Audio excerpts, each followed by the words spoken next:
Thank you so much, and thanks everyone for coming. I am always super excited, as my friends will vouch for, to talk about the expanding universe. I sometimes do it inappropriately at just house parties. It's something I really enjoy.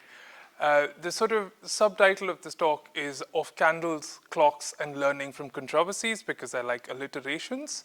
But it's about sort of how we start with something that seems daunting, which is measuring distances across the cosmos, and then start to answer questions that have sort of been on the radar of humanity forever. And I'll be showing some of the work that some of my excited students and postdocs have been working on, but I'll basically just be talking about the excitement around sort of some key questions in our understanding of the universe, which is, what is the origin, what is its ultimate fate, and what are the contents of the universe? And we do that by measuring its present-day expansion rate. And in this talk, what I'll be focusing on is two things. What are the methods we use to do so? Why are we so excited about it? So I'm an astronomer and a cosmologist here at Birmingham, and I look at things that go pop in the sky, known as supernovae. And how have we used supernovae, along with other stars, to measure the properties of this expanding universe? And then what I'll specifically be focusing on is, why are we excited about it now? What has led us to sort of want to continue to measure this expanding universe, and how we see this future playing out over the course of, say, the next decade. Right, so for enthusiasts of plots, because of course, physics lectures, we've got to have some plots, but it's a plot that you would have seen, so it's not really too daunting. What we are seeing here in this figure is a figure that you may have seen in your introductions to astronomy, ever in like high school or middle school, or like any kind of astronomy talk broadly, is a plot that is showing on the y-axis the velocity with which a thing is moving away from us. And this velocity was measured quite a lot in the early 20th century. The thing here at the time was referred to as a nebula, because we weren't sure whether clouds are actually galaxies in themselves or stars in our galaxies. And a lot of work was done, specifically by Vesto Slipher in the 1910s at Flagstaff Observatory in Arizona, in measuring how fast are these things moving.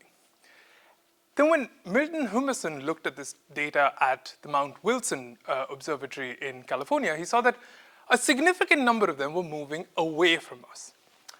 And the way in which that was concluded was that if you have a particular object, you look at its light and you split it into its constituent colors, and that's what the diagram on the left-hand side is showing on the top, you see that there are certain fingerprints out there, like particular elements that should be at a particular region in the spectrum. And if they are shifted towards the red, you conclude from that that things are moving away from us. Or this red shift is the same sort of concept of Doppler shift that we expect when we sort of, or when we see like cars passing away from us in traffic. And because Milton Humason, and his very interesting backstory, didn't have a high school diploma, didn't have any fancy degrees, was just really excited to work at Mount Wilson Observatory, saw that more than about 90% of these nebulae were actually moving away from us. That then got combined with other measurements. Now, this idea was sort of floating around since the mid-1910s, since Einstein prescribed his theory of gravity, and people used this and applied it to the universe and thought that the universe might be expanding. That's an idea that sort of Georges Lemaitre in 1927 came up with, and sort of so did Alexander Friedmann a few years before that. A Swedish astronomer, I spent some time in Sweden, so I must represent Knut Lundmark and the great work that he did, didn't quite find conclusive evidence of a relation between the distance and the velocity, but was kind of in that pathway to try and sort of conclude, is the universe expanding from data? And the paper that sort of gets limelight in 1929, Edwin Hubble found this relation between the distance of this object from Earth and the velocity that the object is moving away from us. And this distance, actually, it was a method that was done by a pioneering astronomer, Henrietta Leavitt, in 1912, I think, at Harvard Observatory. And to date, we use that method, which shows like the most amazing work that was done in 1912, so over 100 years ago. And that allowed Hubble to measure the distances to these objects from Earth.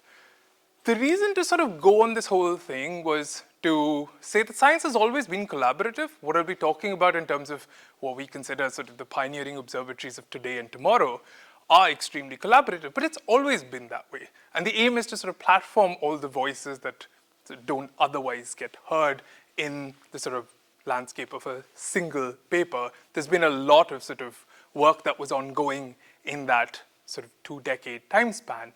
And with that came this sort of Hubble-Lemaitre law, or Hubble law, that has been known of. But there was like an intense amount of work done by a lot of pioneering minds for decades on end.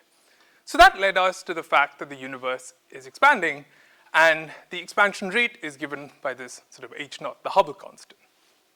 Why then do we really want to measure it more precisely, right? Like, I mean, there's a lot of power in trying to measure things precisely to understand them.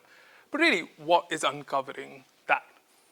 And the thing is right now, and this is what I will touch upon in this talk, is that we have a sort of model of the universe, and it's quite well tested. And by measuring things precisely, we can actually stress test the model of the universe and see, does it actually match the observations? And now in order to measure it precisely, as we can very well imagine, a lot of things that we have learned in the last 100 years have come to our rescue to move from something that was just telling us the universe is expanding to now trying to measure it. Just to put into context, like what we're trying to measure the expansion of the universe to like percent level. We're trying to measure it to percent level because that's like where we think that this model might break and tell us something new. And on average, we know like the height of a zebra in a national park at 10% precision. So just saying that this is quite a heroic thing that we're trying to do, and a lot of people have done an amazing job, and nature's given us a lot of really cool methods to try and do it. We just think it's really awesome that we're able to do something like this. The zebra example was quite arbitrary. I was just trying to see something that I thought we would know better than distances in the universe, but really don't, which is quite amazing. So how has nature been kind to us? Now, we measure distances in the universe, but we don't really actually have a way that we can go and like use a ruler. So nature gave us rulers and candles. So the way in which we sort of measure distances is that we take something that could be a candle, a clock, or a ruler, and the key word that sort of binds them all together is the word standard. So if some astronomical object has a property that is similar across its whole population, then by how it appears to us, we can figure out what the distance is. In this figure, you will see a candle that has a very typical brightness, and the farther away it is, the fainter it appears to us. And this is something that is known as a standard candle. In the astronomical sense of that, you see the galaxy on the left-hand side, and what you see is that the farther away that dot in the galaxy, which is the supernova, is, the fainter it appears to us. So if we have this supernova, we can, from its brightness, measure how far away it is to us. Another way is basically looking at how the galaxies in the universe are clumped. The way they are clumped has a particular scale or a distance imprinted into it because of how our universe is. And based upon that, we can then start to measure the distance by just seeing where that scale appears. So this standard candle is something that is really important when we're trying to measure distances into the faraway universe. But we're really trying to do something that we think is quite ambitious, quite enjoy it. Nature's given us these really nice candles. Where are the problems, right? Like, why is it that it's been so long, it's been 100 years, we're still in this sort of quest for measuring the expansion rate and trying to understand the contents and the eventual fate of the universe? And that's because things start to get complicated. This is something that Henrietta Leavitt actually told us over 100 years ago. So one of the things that she did was she looked at this class of stars that pulsate. These stars tend to grow and then shrink with a frequency. It's kind of like a pendulum. And what she found was that, yes, they have similar brightness, but they don't all have the exact same brightness. So the idea that a candle is standard was kind of breaking. So we have something called standard-ish candles, and it's really all of that ish that makes us want to go and do more research and understand what is the reason behind it. So while this brightness of the object is quite similar across the population of these stars, oftentimes it's not exactly the same. You can see that the brightness changes by quite a large amount, and that's the brightness that you see on the y-axis of the plot. You see that those objects that actually have slower oscillation periods end up being brighter. So it's kind of like if you're thinking about it, if you're ringing a bell, a smaller bell will ring faster, whereas a larger bell will ring slower. And by using that sort of property, that is the quickness of ringing, you can then go and get what the brightness of this object is. It's clearly even more complicated because some of these are actually bluer, some are redder, so it does depend on what the color of these objects is as well. So we've been trying to develop these methods in a way that we can start to use them in a very sort of precise way to start to measure the expansion rate of the universe. So this is all very important because we want to measure the distance as we showed in the very first figure. The distance is really important. The velocity is something that we think that we know fairly well how to measure. But there is a catch there as well. In order to measure that velocity, we need to make sure that the velocity is predominantly coming from the expansion of the universe. However, if the objects are too nearby, what we'll see is that other galaxies are trying to pull and push, so we can't really distinguish what is coming from the expansion and what is coming from the pull and push. These stars and the sort of stars that were used by Hubble himself were in galaxies quite nearby. So we needed something to like break out of that sort of bubble and start to measure distances much far away in the universe such that we can measure the expansion rate very precisely. Another thing that has sort of been very important when we're trying to measure distances is that we are looking through columns of material in order to measure these distances. And this is a really nice image from the European Southern Observatory. And on the top, what you're seeing is just basically looking at things in our galaxy through the blue, and in the bottom, you're looking at them in the infrared. And what you see is that this big hole, which is basically a gap because material that we call dust between us and any star is absorbing the light. It's re-emitting that light in redder regions. What that means is that we want to look through this sort of, it's like looking through the glass, and we want to start to measure the distances precisely. What happened, and this was a few decades ago with the launch of the Hubble Space Telescope, we had an infrared eye on the sky. An infrared eye that could tell us about these pulsating stars with great precision. Because when we're trying to measure distances, and measuring distances, as I said, it's quite hard. So we want to make sure that is this object really far away, or are we just seeing a lot of material? And that's very hard to do in the blue. So what people started doing was started looking at them in progressively redder regions of the spectrum. And that was something that was very important because, again, we're trying to measure things very precisely. Now, all of this was really good for trying to measure distances in the nearby universe. But again, if we want to actually measure velocities that are coming from the expansion and not from the gravitational pull, we need to go farther.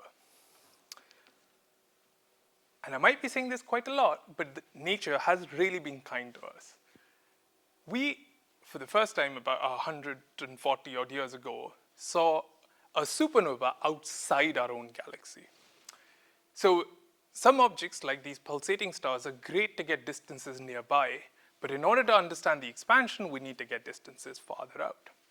Now, these supernovae are quite rare, so you won't see a lot of them nearby, but you will see them like the more you start probing larger volumes of the universe. So the image on the left-hand side is actually a really nice image taken in 1994 of a nearby galaxy where you just have a galaxy and then this new point source that is popping up and is really bright. Now, there's a particular kind of supernova that's really good for measuring distances. Some of you may have heard of it. It's called the Type 1a supernova. And these supernovae are really exciting because they are like cosmic hotbeds for heaviest elements. So we are all stardust because the iron in our blood and the calcium in our teeth comes from the supernovae that built these nuclei up. And what we see in the third photograph on the right-hand side is how these supernovae come to be in an artist's impression. So what we did is, or what the community has done is, it's taken the part that nearby galaxies will have these pulsating stars, but we can't go really far away with them. However, supernovae are quite rare, so we can go far away with them, but we will not find as many of them nearby. So how do we sort of get to this precision? We want to try and measure this Hubble constant really precisely. Well, modern measurements try to combine these two things. So what we do is we've built a ladder where we go from these pulsating stars that we see in our own galaxy, we see in our neighborhood, and we see in like a few more nearby galaxies, a few millions to tens of millions of light years away. And then exploding stars that are like 1 billion times the brightness of a sun can be seen much farther out. So we have this sort of nearby sweet spot where we see the stars, and quite a lot of those galaxies also have these exploding supernovae. So what we do is we build this ladder out till we can get what the expansion of the universe is. So we have some ways with which we can measure these pulsating stars very nearby in our galaxy, in nearby galaxies. And then we have pulsating stars that then go all the way out and calibrate these supernovae. The reason why this is really cool is because it takes sort of limitations of different methods and actually turns them into strengths by applying them together. Again, we are really trying to measure this at like 1% level. So maybe the methods that are nearby have some issues. Maybe we don't understand the geometry. Maybe we don't understand how we've got distances nearby. So this has worked really well, and we think that with better telescopes in the future, we're going to get better data to hopefully try and get to 1%. But this is really cool because we're reaching like the unknown unknowns. So if we think we measured it to like a few percent, maybe getting closer to 2% or 1%, we still would be like, oh, what if we didn't understand something about the stars? And the reason why this is really exciting right now is that we actually have a model prediction for how fast the universe should be expanding. So what you're seeing here is a baby picture of the universe. So I've been talking so far about stars in our neighborhood. I've been talking about supernovae that are far away, but not so far away that it's the baby picture of the universe.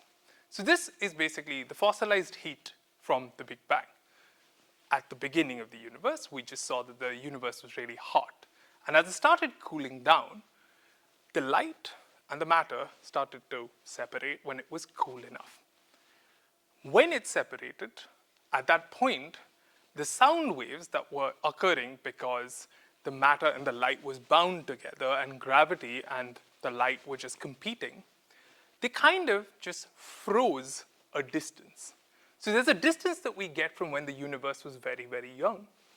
And we have a model of the universe that is really well devised and has passed a lot of checks with the data. And so what we can do when we put those two things together is we start with the distance from when the universe was very young, and we start rolling the clock forward based on our model. We get what the prediction is, and the prediction is very, very precise. If the prediction doesn't match the observations, maybe we are missing something fundamental in our model. And in this model, what's really sort of cool is that it's worked really well, but dark energy makes up about 70%, so the universe is actually accelerating. Dark matter is about a quarter, and ordinary matter that makes up galaxies and things around us, like tables and chairs, is only really 5%. So we don't understand 95% of the universe. This model works, and we kind of don't know how or why. So trying to understand, going beyond the model of the universe, like why is this really working well to explain the universe is really important. One of the ways is to see where does it break? Is there some new physics? And we think it may be broken. So when we're looking at opposite ends of the observable universe, so the first light, the baby picture of the universe, you can see just on the left-hand side, going all the way to the edge of the cone, which is present day, if we look at measurements and compare them to the model prediction, it seems to not match. And that's what this broken bridge is saying, that maybe there's a river we want to cross, which is maybe the fundamental theory of the universe, and that bridge is broken. So how do we try to reconcile it? And the thing is, we've been at it for a while now. This problem has been going on for maybe 10 odd years, and no theory works better than the model, and we don't really know what could be going wrong in our measurements. So we're really at the sort of mercy of some unknown unknowns. And in order to try and understand where these unknown unknowns come from, we want something that is not a model prediction and a completely independent measurement. So that's where we want next generation observatories to work, is to not just help with this ladder and improve the ladder. That is one thing we want to do. But we also want to improve our understanding of the expansion rate by using completely new methods. And that's where we go from candles to actual clocks. And this is the controversy that we are trying to learn from as to what our universe is trying to tell us. So this is where our sort of current frontier of research is very exciting.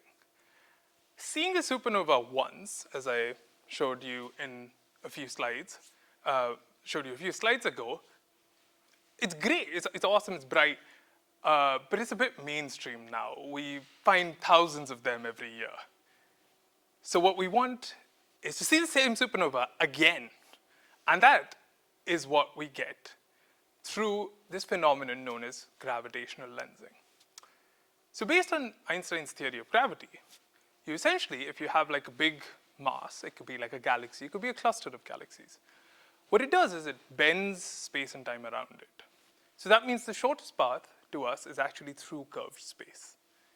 And what happens is that for a background source, when it's close enough, you actually see multiple images. So what you're seeing is that the light is being bent around, and you're seeing multiple images that are arriving at different times to us.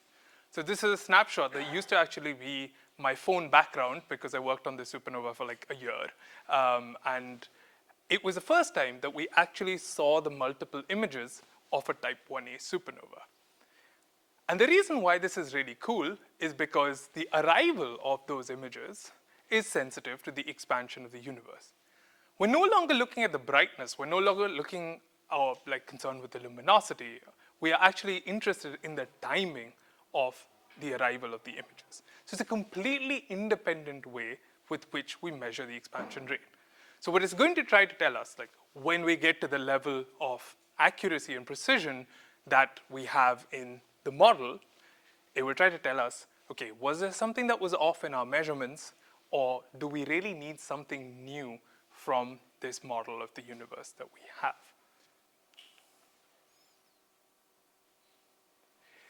As you can very well imagine, finding supernovae, while I might in a tongue-in-cheek way say is a bit mainstream, supernovae is still rare.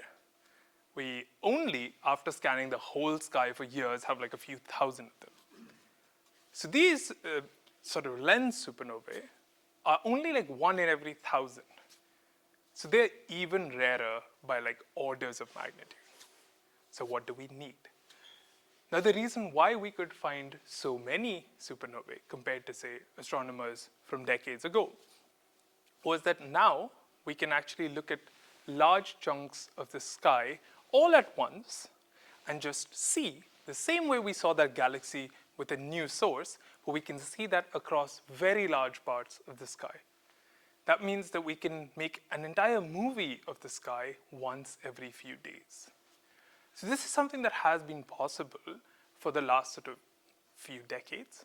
And because of that, we found so many of these supernovae. But now what we want is to find more of these lensed supernovae. So we want to find these supernovae that are magnified and multiply imaged. And in order to do that, we not only need something that is looking at the whole sky, but something that's looking deeply at the whole sky. And as you can very well imagine, making a large telescope is hard, but making a large telescope that is looking at like really large chunks of the sky is even harder. And so this was the vision of like a lot of people from the 90s, and the Vera C. Rubin Observatory, which is named after a trailblazing astronomer from the 60s, Vera Rubin, who discovered that there may be missing mass in galaxies. So this is the first billion-dollar flagship project named after a female scientist. Rubin is just so cool. And we've been sort of thinking about the Vera C. Rubin Observatory like in the future for so long. We've been thinking about the impact it will have on sort of cosmology, the impact it will have in studying what is dark matter and what is dark energy. It's actually happening now. Like, it is taking data where it's making a movie of the night sky, and it's starting to look at progressively larger parts of the sky till it starts to make a movie of the full sky, then goes back to the sky, the same patch, in different colors, and starts to look at how sources are changing in brightness. And that's how it finds supernovae. And because it finds so many supernovae, we expect that some of them are going to be lensed.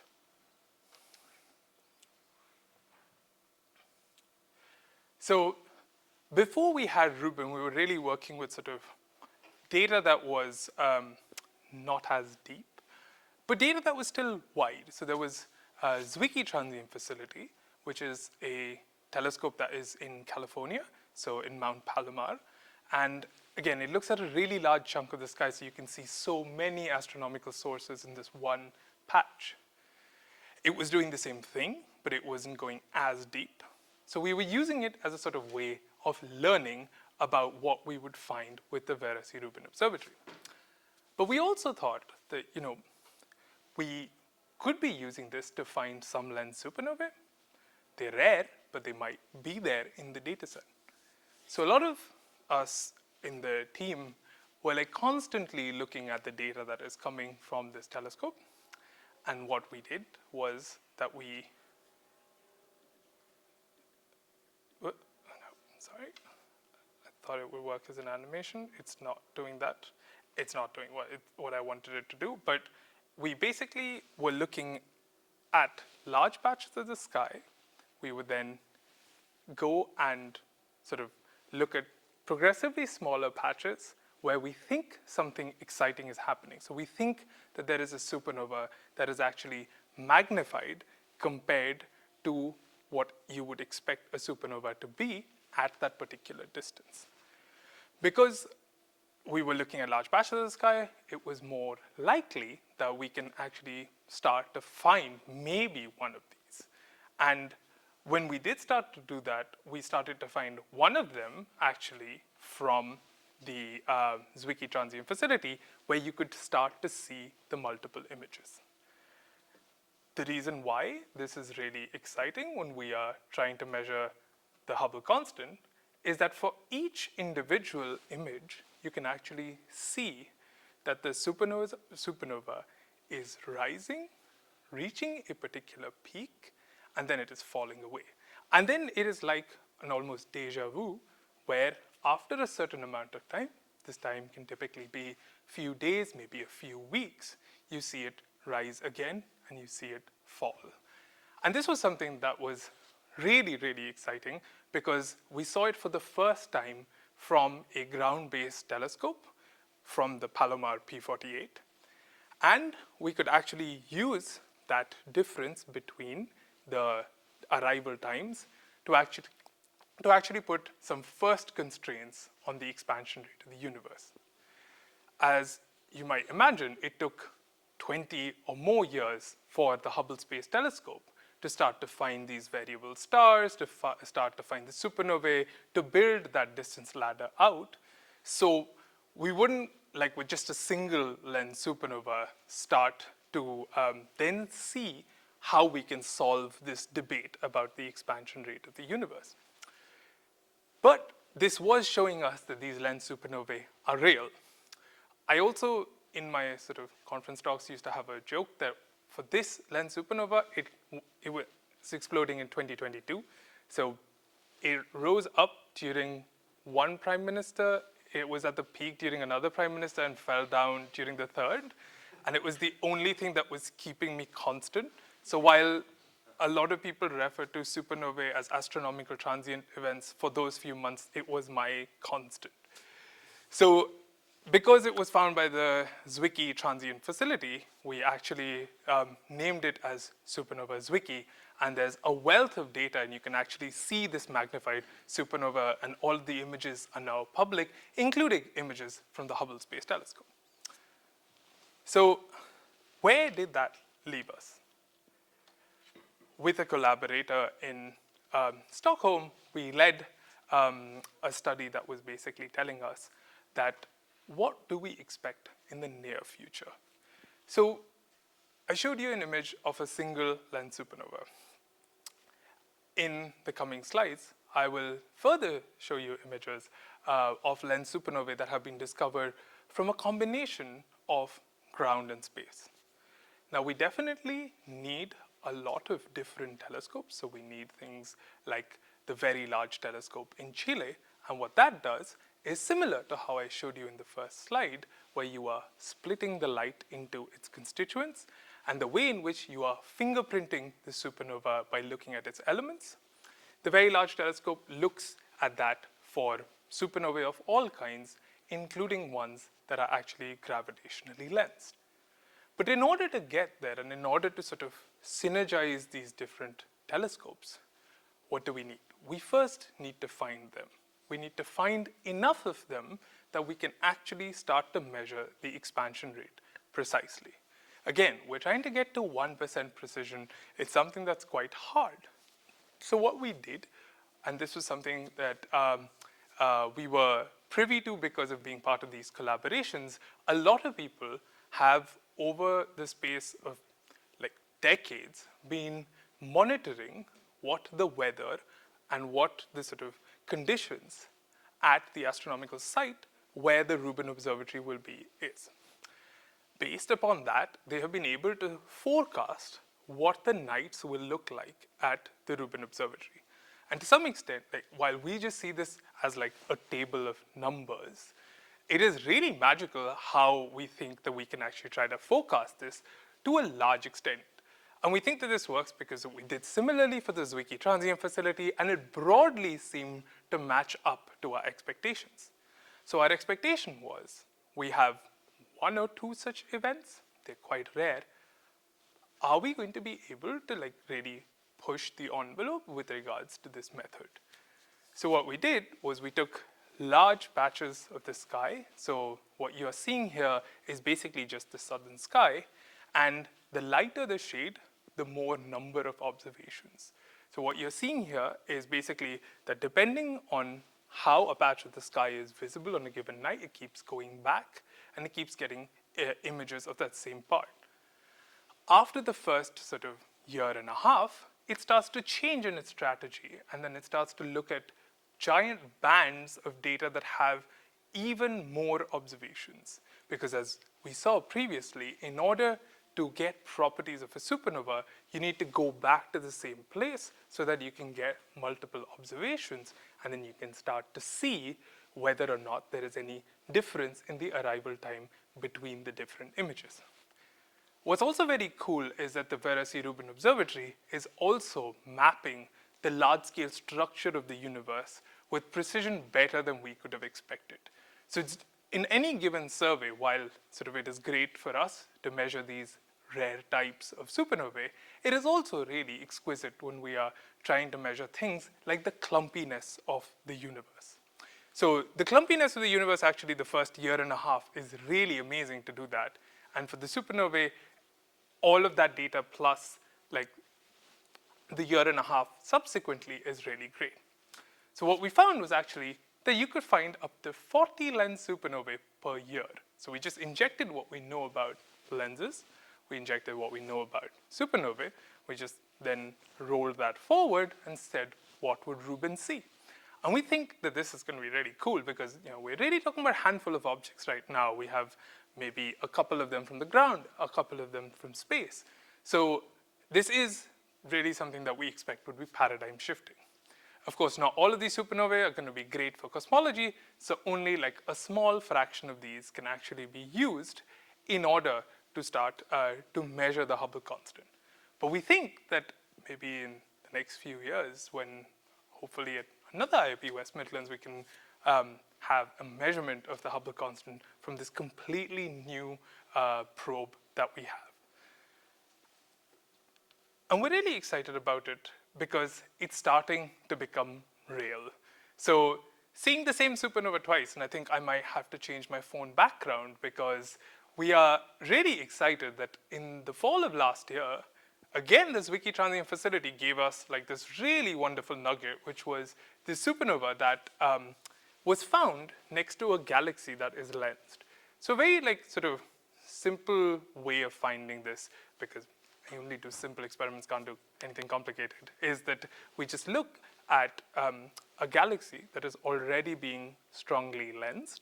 So you have a lens, so you kind of have like a haystack and you're looking for the needle, which is just some supernova that is exploding in the galaxy behind it. So you're trying to look for a new object every night, every few nights, depending on how your telescope takes data.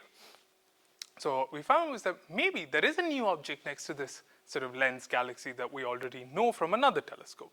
So this is why synergies of telescopes are really, really important when we are trying to measure things very precisely.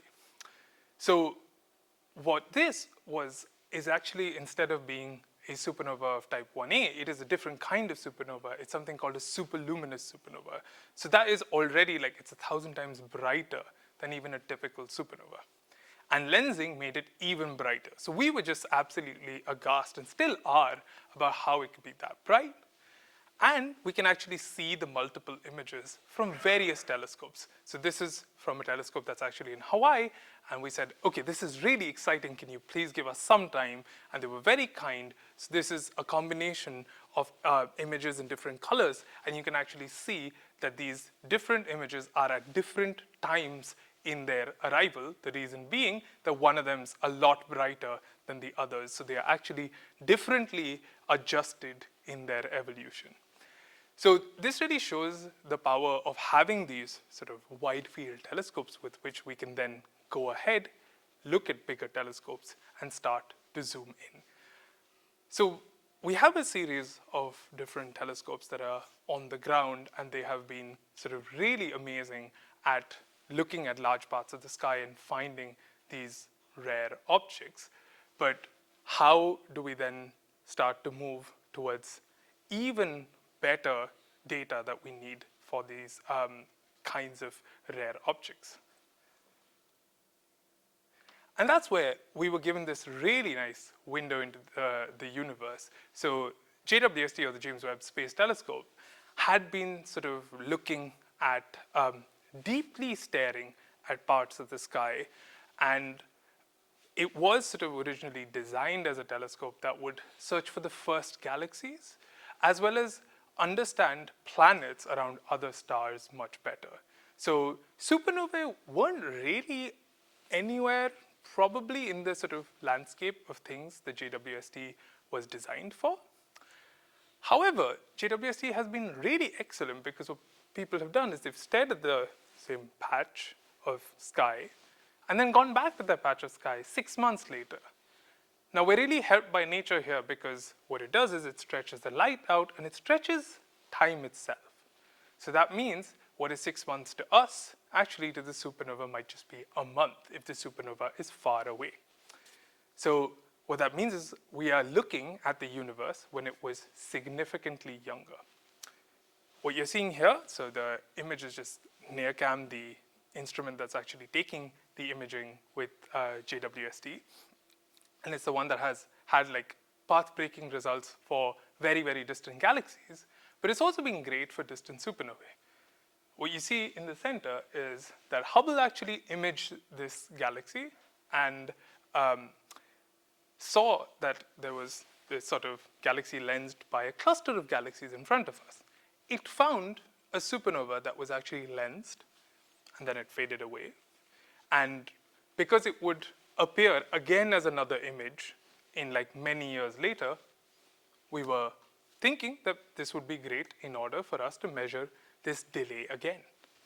But what JWST found was someone just wanted to study what the cluster of galaxies looks like, what is its mass, what is its size, and try to understand that in a lot more detail, because JWST also has a very nice resolution, so you can start to see things much more finely than could have been seen before. And what it did was basically someone was looking at the cluster and said, there's a new source that we didn't think was there before, cross-checked it again with the Hubble images and other images and saw, well, actually, that is true, there wasn't a source before. So we got really excited. We then asked for more time with JWST and actually started to follow this up in order to be able to get each individual point as a supernova that is rising and then falling. We were able to do that because the people at Space Telescope were very kind and they gave us the time. And what we found was that this was one of the first ways in which we could use a Type 1a supernova that is lensed in order to get the Hubble constant. Again, we need about 40 of these in order to measure it to percent level precision, but it was really showing that this method of cosmography works really well with just a handful of observations from space, or in the case of ground-based observations, with a handful of observations from high resolution on the ground. What we were working on, which is, myself and students and postdocs, was we actually wanted to study the exploding stars themselves. So when Fritz Zwicky actually thought of this missing mass and thought of lensing, he was thinking of lensing as a sort of gravitational telescope. You're magnifying the light by focusing it, and therefore you can study something that is distant much better. And because you can study it distant that's much better, you can compare it to things that are nearby. The thing that's very staggering is that what we did was we basically looked at this Type 1a supernova in the much sort of distant past. So it was when the universe was 10 billion years younger. Galaxies were very different from what galaxies are like right now. A lot of things like the production of metals and so on did not happen as much. So the universe was very different. Yet, when we looked at the fingerprint of this supernova, what we saw was that it was very, very similar to the supernova here.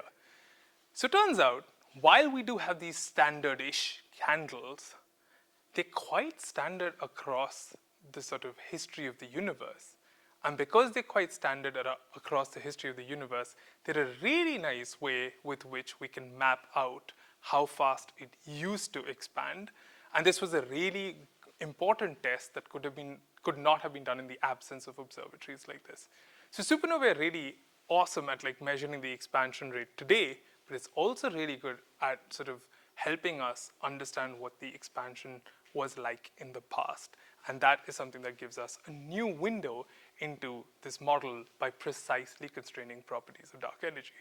So yeah, we're really like lucky to be in this era where we have these amazing observatories. We have new methods with which we can start to measure distances in our universe. And as a result, hopefully be able to solve these puzzles about why model predictions and the direct measurement of the expansion rate do not match up. So with that, I thank you for your attention and look forward to questions.